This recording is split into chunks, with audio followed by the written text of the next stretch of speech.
Well, welcome back to the Indianapolis Healthplex podcast. Here with Chris again, and my name is Randall. Good to be back and talking about some different things to help educate our members. Welcome back, Chris. Yeah, thank you for having me again. I'm really excited to bring hopefully some new information to some of our members and non-members out there in the community today. Awesome, awesome. I think that today we wanted to talk about really how to really format your own workout plan, or really how to format a workout plan in general.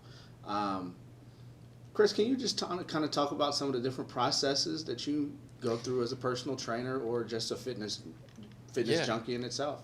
yeah, and I know I always mention this. I've mentioned it on the last few podcasts, but it's really important as you begin an exercise program to understand what you want out of it, right? So there are certain builds of people. So we were talking earlier, Randall, about different athletes. So a tennis player is going to differ a lot versus a lineman in football on what they want out of an exercise, right? So it's really important as individuals, even as we age, and that's just with the athletic population in that example.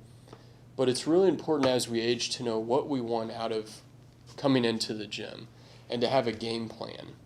So some people want to just increase strength, others want to increase balance. It's important to write those down, and then coming into the health risk assessment, maybe with some of those goals written down, is something really important to where we can set up an exercise program accordingly. Awesome. Yeah, and I know you kind of mentioned it, but I know some people are coming off of the difference of you think of a football player. There's different positions in football. There's the lineman, there's the quarterback, there's the running back. All of them are very unique to their own specific skill set. But kind of talk about how necessarily their workouts might be a little bit different while playing the same sport. Yeah, so we follow the American College of Sports Medicine guidelines. And if anyone's interested or has further questions, wants to kind of dive deeper into what their guidelines are, you can just go to their website and look at what their guidelines are for different kinds of populations. But that's what we follow as far as our personal training goes. Um, but to go to your question, like I said, it really depends on the athletic build. So if I'm working with someone that is a lineman in football, a lot of linemen will come in and they'll ask me, well, Chris, how should my programming be? Or how should I be lifting? How many sets? How many repetitions should I have? And I always everything I do, I try to make it simple, right? With anything, try not to overcomplicate anything. And if you want more power, so you think about linemen who are trying to really increase muscle mass. They do a very quick kind of explosive movement where they're pushing at the line. They need a lot of leg strength, a lot of leg drive, and then upper body strength as well. We're looking for those individuals to be doing a little bit more sets with fewer repetitions. So for example, I may have a lineman be doing 4 or 5 sets of an exercise, so a little bit more sets and then fewer repetitions. So maybe just 2 or 3 repetitions, around 75 to 80% of their 1 rep max.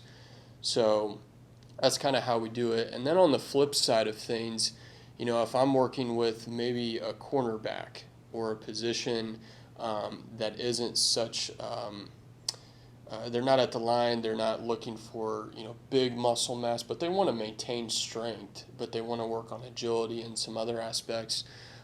We may work more on speed and agility, and then work more towards endurance kind of lifting. So similarly with tennis players, they're not looking to get a lot of muscle mass, but they want to still increase strength, still do resistance training. And so I would do more like higher repetitions, maybe lower sets with that. And then that way you can still get the strength aspect of it, but then in a sport like tennis, you need the endurance behind it too. So I know, and then also just talking about from as we get older, um, you know, a lot of times when we're younger, we always think about getting the beach body or building barbell muscles, the upper body strength. But as we get older, how does that really affect our workout plan? Does that really change from strength training to more building muscle mass, or how does that really work? Yeah, so I think there's this misconception out there that as you age, you can't do a little bit higher repetition, a little bit higher weight. And that may be the case for people starting out. So I want to make that pretty clear from a safety perspective. Obviously, you don't want to start, if you're, say, in your 70s or 80s, you don't want to start with an exercise program when you aren't conditioned already and go from 0 to 100 miles an hour in one day and do a lot of repetitions and a lot of weight. But with that being said, there's a lot of good research out there that shows benefits of building up even as we age and still doing some a little bit higher intensity, higher repetitions with a little bit increased strength. So that's where we kind of come into play here at the Indianapolis Healthplex, being degreed and then certified personal trainers. We know how to progress safely when it comes to that. So, and we've worked with a lot of older populations that are timid but want to increase strength, and they don't know where to start. So that's where we kind of come into play and help guide them through that process. So I think too, when it comes to balance and different aspects of where do I start with an exercise program, some 8 key points that I like to always focus on when I work with an individual are their breathing. And so a lot of people will say, well, why is that your number one thing? You'd be surprised, though, with how many people, young and old, that I work with that aren't breathing correctly during an exercise. So breathing is extremely important because, again, we want to make sure that we're maximizing the exercise every time that we do a repetition of it, or an agility workout or a speed workout. We want to make sure that we maximize that. And then after that, we can do some sort of foam rolling, some sort of self-myofascial release. And so foam rolling is really popular. You may see it at gyms, you may see it on TV, different athletes working with foam rolls.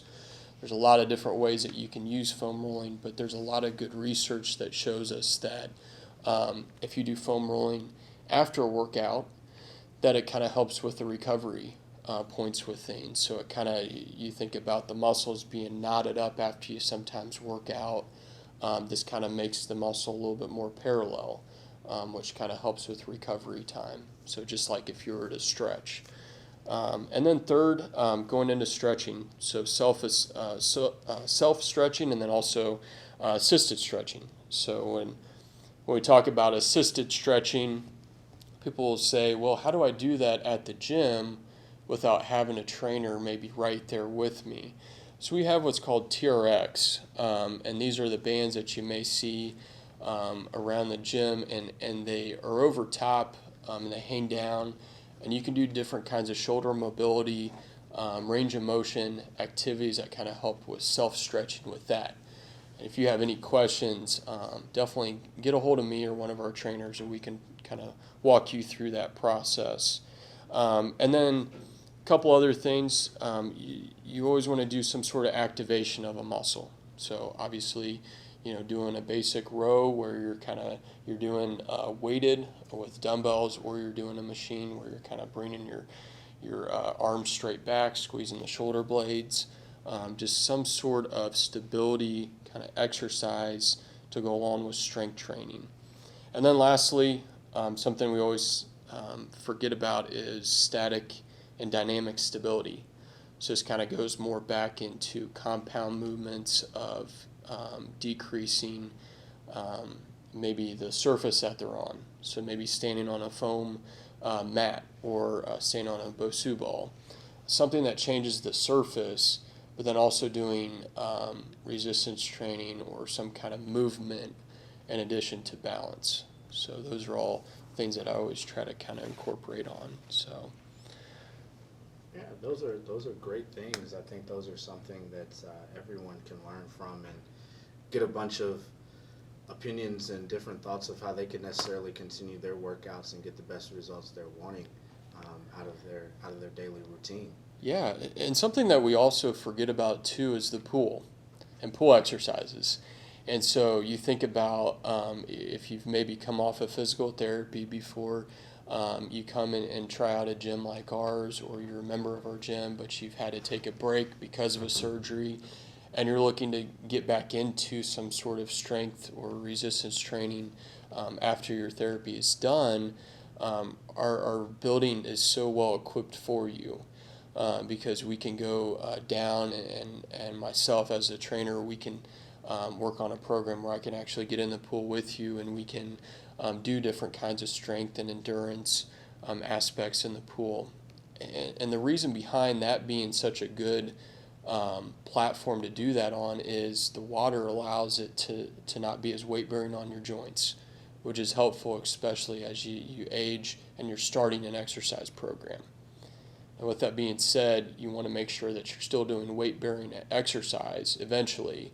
But I'm saying initially, that may be something that, if you're 65 and older, you haven't worked out, you're not staying in conditioning, that's maybe a good place that you can start is in the pool. So, and then people ask me, well, where do I start in the pool?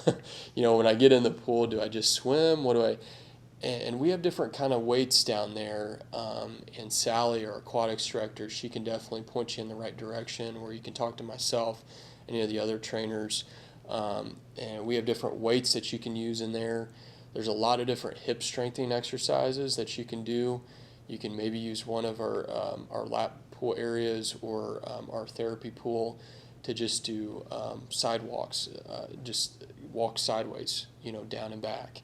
Really working on hip strengthening. You can progress that by maybe doing a knee to chest to the side. So different kinds of exercise like that, where you're continuing to unload the joints that you have, but then also work on strengthening at the same time. So I think those are some good points, so people can kind of ponder on how to really come and get in contact with the right people to structure their workout plan to get the best results they're looking for. Yeah, and I think to add to everything as well, you always want to make sure that when you're doing exercise programming, that you think about two different concepts, really three. Two with progressions, and then one just as a general rule of thumb. And the first one is doing bilateral before unilateral. And what I mean by that is you want to do an exercise with both sides, so the right and the left side. If that's a upper body workout, you're doing symmetrical, same time, same motion with right and left arm to help you through a movement. And then as you get more comfortable with that movement, then you start taking some factors away, or you start adding some variables to it. So we talked a little bit about increasing instability. So if you increase instability, then you're kind of creating this platform where you're continuing to work on strengthening, but again, you're adding a balance component to it.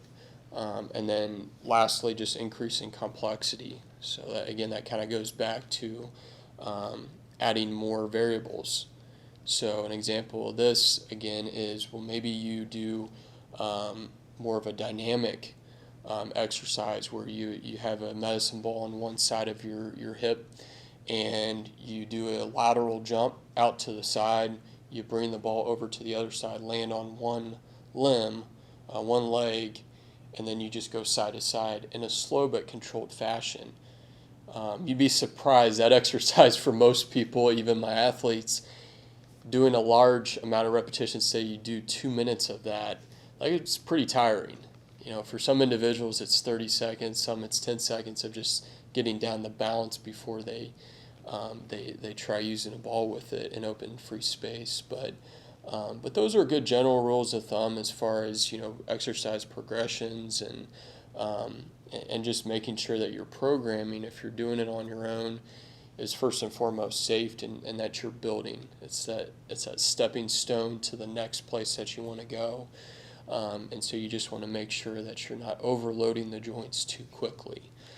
And again, we as a staff can kind of help if you're kind of questioning what this looks like. Everything's very individualized, so sometimes it's hard to speak to a very specific person unless you know their goals and what they've been through. But But if you have any further questions, I'd be happy to sit down again during these free one-on-one health risk assessments, go through it, and more of a detailed explanation with anyone. That would be great. I would enjoy doing that, just to kind of answer any further questions. So. Yeah, well, that's a good point. Just tell us how can necessarily someone get involved or get contacted to set up an action plan so they can get started.